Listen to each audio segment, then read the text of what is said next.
బాబాజీ మనకు మానవ జన్మ ఒకటే అంటారు. అంటే గత జన్మలో నుండి మరలా గూడా మనుషుల్లాగా పుట్టే అవకాశం ఎంతవరకు ఉందంటారు? ఇప్పుడు మీరన్నట్లుగా గత జన్మ తాలూకు అవన్నీ మనల్ని వెంబడిస్తూ ఉంటాయి. గత జన్మ జ్ఞాపకాలు ఇప్పుడు మనం యాంకర్గా చేయకముందు ఏం చేసావు మనం? చదువుకున్నాను. చదువుకున్నా. స్టూడెంట్గా ఉన్నావు? స్టూడెంట్‌గా. ఇంకే ఉద్యోగం చేయలేదు? లేదు. చేయలేదు. అలాగా చూడండి, చాలామంది ఒక ఉద్యోగం నుంచి ఇంకొక ఉద్యోగం మారుతున్నారు. దానికి దీనికి సంబంధం లేకపోయినా వేరు వేరు ఉద్యోగాలు చేస్తారు. అక్కడ క్వాలిఫికేషన్, యాంకర్కి సంబంధించిన క్వాలిఫికేషన్ ఉంటే యాంకర్ అవుతారు. ఇంజనీరింగ్ క్వాలిఫికేషన్ ఉంటే ఇంజనీరింగ్, టెక్నికల్ క్వాలిఫికేషన్ అంటే టెక్నీషియన్ అవుతారు. అలాగే నీ సంస్కారం ఏదైతే ఉందో నీ జన్మ అది వస్తుంది. ఓకే. నువ్వు కుక్కలా ప్రవర్తించావు అనుకో ఈ మనిషి జన్మలో, కుక్కర కార్డు అంతా లోపల పెట్టుకున్నావు అనుకో, కుక్కగా జన్మిస్తావు. వీడెవడండి దున్నపోతులా ప్రవర్తిస్తున్నాడు అండి అంటుంటారు. అంటారా?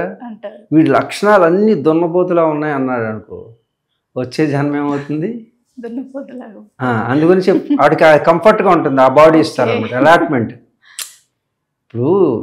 ఇప్పుడు ప్యూన్ అనుకో, వాడికి తగినటువంటి జవాన్ అనుకో, వాడికి తగినటువంటి అట్మాస్ఫియర్, క్వార్టర్స్ ఇస్తారు. అర్థమైంది? పెద్ద ఆఫీసర్ అనుకో, వాడి క్వార్టర్స్ వేరే ఉంటుంది. అలాగే నీ ఉన్నతమైనటువంటి సంస్కారాలు ఉన్నవాడికి ఉన్నతమైనటువంటి శరీరం వస్తుంది. అంతే. దీన్ని ఉభయపది అంటారు. అందు గురించే మానవ జన్మ కడు దుర్లభం అంటారు. ఈ జన్మలో నువ్వేం చేసుకుంటావో రేపు రాబోయే బాడీని ఇప్పుడు తయారు చేసుకుంటున్నావు అన్నది. అర్థం కాదు. నెక్స్ట్ ఫ్యూచర్ మనం ఇప్పుడే రాసేసుకుంటాం. నా తలరాత అంటున్నాం కదా, నా తలరాత ఇక్కడ ఏమి రాయడు. నా తలరాత అంటే నేను ఈ తలలో ఉండగా ఏమి రాసుకున్నానో అది. ఎక్కడో బ్రహ్మగారు రాశారు కాదు. నీ తలతోటి నువ్వు ఏది చూసావు, కళ్ళతోటి, ముక్కుతోటి, చెవులతోటి, ఇది రికార్డ్ అవుతుంది. ఆ రికార్డ్ అయినటువంటి తలరాత ఏదైతే ఉందో, తలా ఒక్కడు ఏ తల ఉండగా బుర్రలో ఏమి రాసుకున్నాడో అది నెక్స్ట్ జన్మకి ఫార్వర్డ్ అవుతుంది. మీరు అన్నట్లు ఈ జన్మలో మనం ఏదైతే ఫుల్ఫిల్ చేసుకుంటామో, చిప్ ఏదైతే పెడతామో ఆ చిప్ ప్రకారంగానే నెక్స్ట్ మనది. అంతే కదా, బర్త్ ఉంటుంది. నువ్వు చిప్ ఏది పెట్టుకున్నావో అదే చెప్పవుతుంది. అందు గురించి కాబట్టి ప్రతి జన్మకి నువ్వే కారణం. అంటే 84 లక్షల జీవరాశులు ఉన్నాయమ్మా సృష్టిలో, 84 లక్షలు. అలాగే 4 రకాల జన్మలు ఉన్నాయి: దైవ, మానవ, తిర్యక్, స్థావరాజు. దేవతలు ఒక జన్మ, వాళ్ళకు ఒక క్వార్టర్స్, కాలనీ అన్నీ పైన ఉన్నాయి. దేవలోకం, స్వర్గలోకం, వాళ్ళ పై స్థానం. తర్వాత మనుషులు, ఇది మర్త్యలోకం అంటారు. భూలోకాన్ని ఏమంటారు? మర్త్యలోకం, మనుషులోకం. తర్వాత భూలోకం, ఆ పైన ఉన్నటువంటి దేవతలందరూ దేవలోకంలో ఉంటారు, మనుషులందరూ ఇక్కడ ఉంటారు. తిర్యకాదులు కూడా ఇక్కడ ఉంటాయి. తిర్యకాదులు అంటే మనలాగా 2 కాళ్ళు కావచ్చు, 4 కాళ్ళు ఉండి కొమ్ములు, తోకలు ఇవి ఉంటాయి అన్నమాట. మాట్లాడలేవు. పశుపక్షాదులు మాట్లాడలేవు. కొన్ని ఎగురుతుంటాయి, పశుపక్షాదులు. ఓకే, నువ్వు చెప్పినట్టు పశుపక్షాదులు, పశువులు, పక్షులు. అది కూడా కదా బాబాజీ, 4 కాళ్ళు, తోకలు అవి ఉండేవి. సరే, ఓకే, ఎగిరేవంటే పక్షులు. ఇది తిర్యకాదులు అంటారు. ఇదొక జన్మమ్మ. తర్వాత స్థావరాదులు. చెప్పు ఇప్పుడు. కింద భూమి కింద. స్థావరాదులు అంటే ఏంటి? స్థావరం అంటే భూమి కింద ఉండే చెట్టు, గుట్ట, పుట్ట. దానికి నోరు కూడా తోకలేదు, తల తోక ఏమీ లేకుండా, మరలా ఎక్కడ ఉన్నది అక్కడే ఉండాలి, కదలకుండా. వీటిని స్థావరాదులు అంటారు. అంటే పర్వతానికి కూడా జీవుడు ఉంటాడు. నువ్వు పుడితే అయితే పాషాణమైన పనులు చేశాడు ఎవడైనా, ఈ దుర్మార్గుడు రా వీడు, అసలు ఇలాంటి దుర్మార్గమైన పనులు ఎవడో చేయడు, పాషాణం అన్నమాట. అలాంటి వాడు పర్వతంలో పుడతాడు. అది ఎప్పుడు చేస్తాడు, మళ్ళీ జన్మ ఎప్పుడు వస్తుంది? ఎన్నో సంవత్సరాలు అలా కూర్చుంది. చెట్టు చూడు, ఎవరికి పెట్టడు, అన్నీ దాచేస్తాడు, వచ్చిందంతా దాచేసుకుంటాడు, ఎవ్వరికి పెట్టడు, తను తిండు. అర్థమైందా? తను తిండు, ఎవరికి పెట్టడు. అందుకు తను తినకుండా అందరికీ పెట్టేటటువంటి జన్మ వస్తుంది. ఏంటి? చెట్టు. ఇంక జీవితాంతం పెట్టడమే, తను తిందు. అలాంటి వాడికి చెట్టు జన్మ వస్తుంది. మరి నువ్వే జన్మ వస్తుందో నీకే తెలుస్తుంది. మీరు కూడా మీకు ఏ జన్మ రేపు రాబోతుందో మీరు తెలుసుకోండి. ఎవరికి పెట్టం, ఇంట్లో వాళ్ళు కూడా తినవు, లోభి అనమాట. అందుగురించి ఓకే, స్థావరాదులు స్థావరం అయింది కదా అంటే ఎక్కువ పాషాణమైన పాపములు చేసిన వాళ్ళకి పర్వతాలుగా, తర్వాత కొంచెం బెటర్ అది స్థావరాదులుగా. అందరు స్థలాలు కొట్టేశాడు గతంలో, దాచేసుకున్నాడు. ఎక్కడో ఈకుడారిలో పట్టుకుని వెళ్ళి భూగర్భంలో ఒక పెట్టేసుకున్నాడు డబ్బు అంతా. అదే తర్వాత చనిపోయాడు, అవి అక్కడే ఉన్నాయి, ఎవరికి ఉపయోగం లేదు. ఇప్పుడు అందరికీ ఉపయోగపడుతూ అన్ని స్థలాలు నావే అని కొట్టేశారు కదా. ఇప్పుడు ఏ స్థలంలో కదలకుండా అక్కడే ఉండాలి. ఇంత స్థలం, ఇది ఒక జన్మ వస్తుంది. వీటిని స్థావరాదులు అంటారు. ఇక తిర్యకాదులు అంటే చెప్పుకున్నాం, పశువులు పక్షులు, నోరు ఉంటుంది కానీ మాట్లాడలేవు. వాళ్ళ భాష ఏదో మగ భాష ఉంటుంది అనుకో, కానీ మగ వేదాన్ని అనుభవిస్తూ ఉండాలి. ఎక్కడ నిలవేసుకునడానికి ఇవి ఏమి ఉండవు. కాబట్టి తిర్యకాదులు అదొక జన్మ. ఇక పాపం చేసిన వాళ్ళకి జన్మలు వచ్చినాయి కదా, మరి బాగా పుణ్యం చేసుకున్నారు అనుకో, వాళ్ళ దేవలోకంలో దేవతలు అవుతారు. అర్థమైందా? వాళ్ళకి అన్ని ఫ్రీ ఫెసిలిటీస్ అనమాట, ఫ్రీ క్వార్టర్స్ అన్నీ.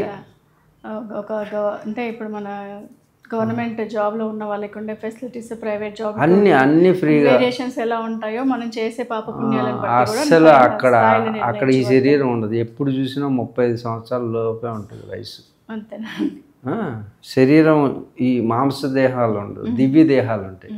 అంటే ప్లాస్మా బాడీ. సినిమా యాక్టర్లు తెర మీద ఎలా పడుతున్నారు, పట్టుకుంటే దొరకరు కదా, అలా దొరకరు, గోడలోంచి అటుపక్క వెళ్ళిపోతారు. వీటిని యాస్ట్రల్ బాడీస్ అంటారు, ప్లాస్మా బాడీస్ అంటారు అనమాట.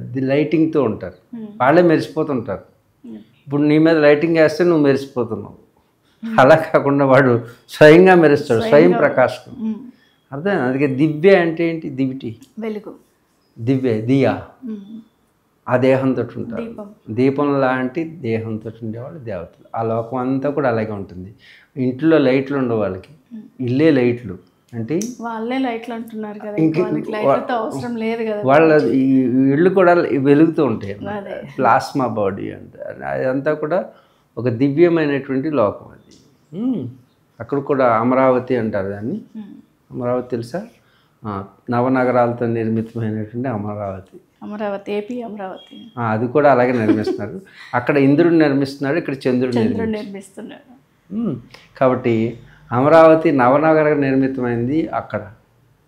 ఇక్కడ కూడా నవనగరాలు నిర్మిస్తున్నారు ఇప్పుడు మనకు కూడా.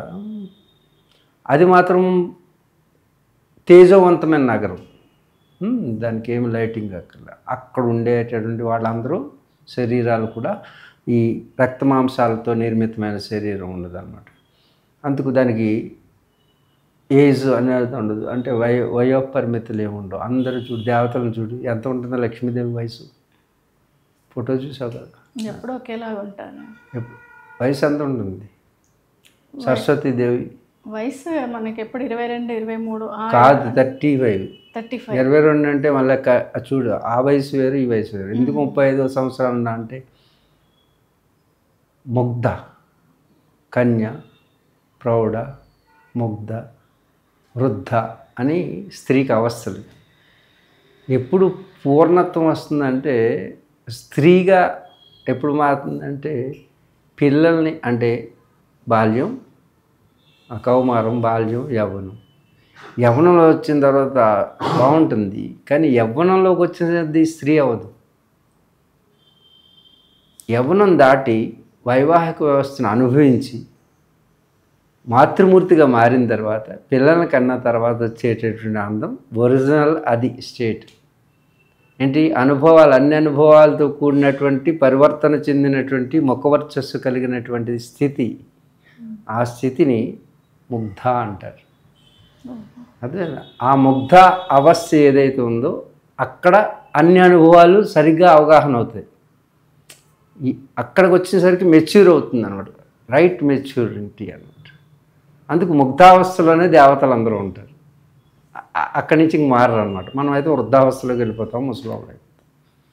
కాబట్టి ఈ విధంగా దేవతలందరూ కూడా ఎప్పుడూ వాళ్ళు పుణ్యాన్ని అనుభవిస్తుంటారు. ఆ లోకంలో అన్నీ ఫ్రీగా వస్తుంటాయి, హాయిగా మత్తు గమ్మత్తు చిత్తు అన్నీ హాయిగా, అందరూ కూడా అప్సరసలు ఎప్పుడు నాట్యం చేస్తుంటారు.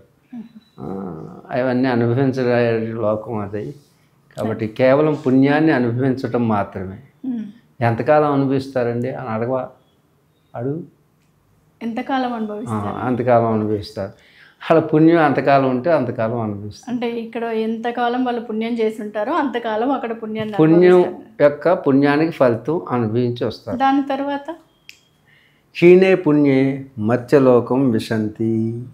అంటే మర్త్యలోకం అంటే ఏంటని చెప్పుకున్నాము, భూలోకానికి వచ్చేస్తారు. మరలా తిరిగి మరలా మనిషిగా పుట్టాలి. దేవతలు డైరెక్ట్గా మోక్షం పొందడానికి వీలు లేదు, వాళ్ళకి డైరెక్ట్గా మోక్షానికి వెళ్ళాలి. అందుకే ఉభయపది అంటారు మర్త్యలోకాన్ని. ఈ భూలోకంలో మాత్రమే మీరు మోక్షం పొందే అధికారం ఉంది, ఇంకే లోకంలో ఎవరికీ లేదు. దేవ మానవ తిర్యక్ స్థావరాదుల్లో ఎవరు మోక్షం డైరెక్ట్గా పొందలేరు. పొందాలి అనుకుంటే అది మానవ జన్మ ఎత్తాల్సింది. దేవతలైనా అందుకే దేవతల కంటే మానవుడే గొప్పవాడు, మానవుడే మహనీయుడు. కాబట్టి మనిషి తను మనీషిగా మారిపోయాడు, కానీ మనిషి మహిమాన్వితమైనటువంటి శక్తివంతుడు మానవ జన్మ. ఎందుకంటే ఇన్ని సృష్టిలో ఉన్నటువంటి జీవరాశుల్లో కడు దుర్లభమైనటువంటిది మానవ జన్మ. కాబట్టి మానవ జన్మ అనేటటువంటిది రావడం మన అదృష్టం, దాన్ని సద్వినియోగం చేసుకోలేకపోవడం దురదృష్టం. కాబట్టి మానవ జీవిత లక్ష్యం మోక్షం. ఆ మోక్షం పొందడానికి దేవతలు సైతం పరితపిస్తుంటారు. కాబట్టి మనం ఈ మానవ జీవితాన్ని సద్వినియోగం చేసుకోవడం మన యొక్క లక్ష్యం.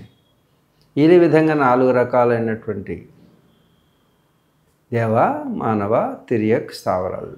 ఏ విధంగా అయితే అమెరికా వీసా అయిపోయిన వెంటనే అమెరికా నుంచి పంపిస్తారో, దేవతలను కూడా పుణ్యం అయిపోయిన తర్వాత క్షీణే పుణ్యే మర్త్యలోకం విశంతి, దేవలోకం నుంచి కిందకి పంపిస్తారు, మళ్ళీ వీసా తెచ్చుకోవడానికి. ఇప్పుడు నువ్వు అడిగిన ప్రశ్న, పాప పుణ్యాలని బట్టి జన్మ వస్తుంది అని చెప్పావు.